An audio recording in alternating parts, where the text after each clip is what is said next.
Very good morning to all of you, my 9th class students. Now I am understanding you about the WIMP and command driven OS. WIMP, that's Windows Icons Menu Pointer, जिनके बारे में मैंने आपको पहले भी बताया था। यानी कि विंडो ऑपरेटिंग सिस्टम में हमें विम्प कमांड ड्रिवन दोनों का अंतर बताना है।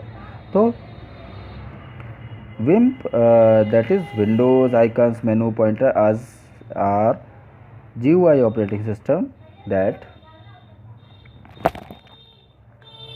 provide graphical user interface to the user and user can give command via pointing on screen, है ना।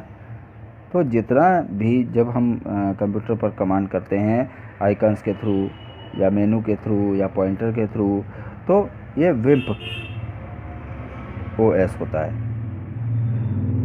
एडवांटेज, इसका फ़ायदा क्या है कि this operating system are easy to use and learn, कि इस तरह के ऑपरेटिंग सिस्टम हमारे लिए बहुत आसान होते हैं चलाने में भी और सीखने में भी। बट डिसएडवांटेज भी है। डिसएडवांटेज क्या है कि a lot of RAM is needed to run them properly, कि हमें बहुत ज़्यादा रैम की आवश्यकता होती है इस तरह के ऑपरेटिंग सिस्टम को लोड करने के लिए। अब दूसरा आता है command driven OS। Command driven, जैसा कि नाम से पता चलता है कि these as displays the prompt and expect users to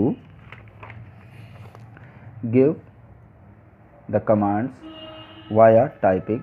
The user must type in special commands like text file, यानी कि जब आप किसी भी तरह के कमांड्स अपने कंप्यूटर को देना चाहते हैं या कोई फाइल बनाना चाहते हैं, तो उसके लिए हमें हर काम के लिए एक स्पेशल कमांड होती है जिसको हमें या तो लिख कर रखना होता है या याद रखना होता है। अब एडवांटेज क्या है? एडवांटेज फ़ायदा तो ये है कि command driven OS is that these are quite and easy to use, देखने में और करने में आसान तो है as long as the user knows the command, but command आपको याद होनी चाहिए। अब डिसएडवांटेज क्या है? डिसएडवांटेज ये है कि command driven OS is that these can be difficult to learn all the commands. सबसे बड़ी बात यही है कि सारी कमांड्स को लर्न करना एक प्रोफेशनली हम लोग उनको याद करने में थोड़ी सी कठिनाई महसूस करते हैं, है ना। और यही इसकी ख़राब बात है। And it is confusing for inexperienced users.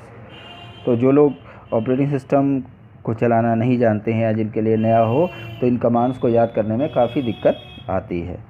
ये इसका डिसएडवांटेज है। सो देयरफॉर द विम्प OS is most popular than the command driven OS। तो इसीलिए विम्प OS जो है वो कमांड ड्रिवन की अपेक्षा कहीं ज़्यादा प्रचलित है।